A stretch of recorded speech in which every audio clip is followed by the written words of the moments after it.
भाई हम बाबा बैजनाथ के मंदिर में आए हुए हैं दर्शन करने के लिए। हमने दर्शन किए हैं, दर्शन बाबा ने हमें दिए।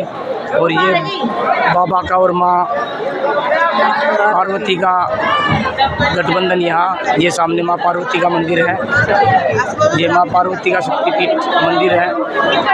ये झारखंड के देवघर में हम आए हुए हैं। ये बाबा बैजनाथ का मंदिर है। ये आप देख सकते हैं माता का और शिव बाबा का गठबंधन। ये गठबंधन के दर्शन है भाई।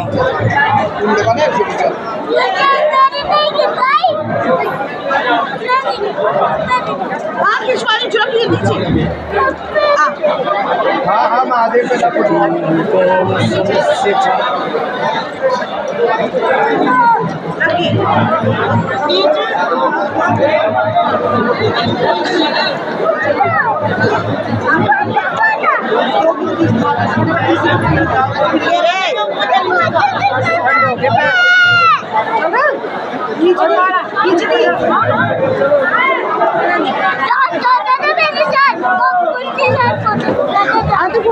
ना